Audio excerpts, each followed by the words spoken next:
আচ্ছা guys, Thevenin theorem কিন্তু একটা স্ক্যাম। কিভাবে?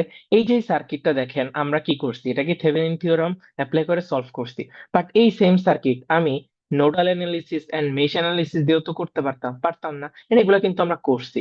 এখন কথা হচ্ছে, তাহলে আমার কষ্ট করে কেন আমি থেভেনিন থিওরাম শিখবো? আমি তো ওই দুইটা থিওরাম দিয়ে করতে পারতেছি, তাই না? বাট এইখানে হচ্ছে আমাদের টুইস্টটা। থেভেনিন থিওরাম কিন্তু আসলে স্ক্যাম না, দেখতে স্ক্যাম মনে হইলো। কিভাবে দেখেন, এইখানে আর 2টাকে আমি কি ধরছি, আর এল ধরছি, তাই না? সো আর এল ধরে আমি একটা ইকুইভ্যালেন্ট সার্কিট পেয়ে নিছি, পেয়ে গেছি আমি থেভেনিনের। বাট থেভেনিনের এই ইকুইভ্যালেন্ট সার্কিটে আপনি দেখেন, আমি যখন ক্যালকুলেশন করছি, আমি কিন্তু লোড রেজিস্ট্যান্স ছাড়া ক্যালকুলেশন করছি। ওই ছাড়া ক্যালকুলেশন করে আমি আরটিএইচ এবং ইটিএইচ এর ভ্যালুটা পাইছি।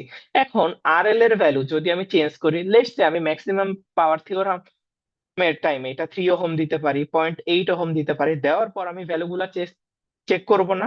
এই ক্ষেত্রে যদি আমি 3 ওহম দিয়ে চেক করতাম, আমার কি নোডাল অ্যানালিসিস বা মেশ অ্যানালিসিসে এই সার্কিট ওয়ান এর ক্যালকুলেশন আবার করতে হইতো।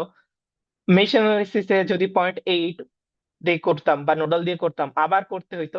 বাট দেখেন, এই থেভেনিন ইকুইভ্যালেন্ট সার্কিটে আমি জাস্ট একটা সার্কিটের ভ্যালু চেঞ্জ করে নর্মালি আমি সিরিজে সার্কিট অ্যাপ্লাই করে ভ্যালুগুলা পেয়ে যাচ্ছি। তাহলে কি হইতেছে দেখেন, আমার প্রথমত ক্যালকুলেশন যে ইরর গুলো হইতে পারে, ক্যালকুলেশন ইরর গুলো আমি অ্যাভয়েড করতে পারতেছি। আর দ্বিতীয়ত কি, আমার টাইমটাও বাঁচতেছে। তাহলে থেভেনিন ইকুইভ্যালেন্ট সার্কিট, যদিও থেভেনিন দেখতে আমাদের কাছে কঠিন মনে হয়, আসলে কিন্তু থেভেনিন ইকুইভ্যালেন্ট সার্কিটটা বা থেভেনিন থিওরামটা ইনভেন্ট করা হয়েছে সময়টা বাঁচানোর জন্য, ইন দি লং এন্ডে।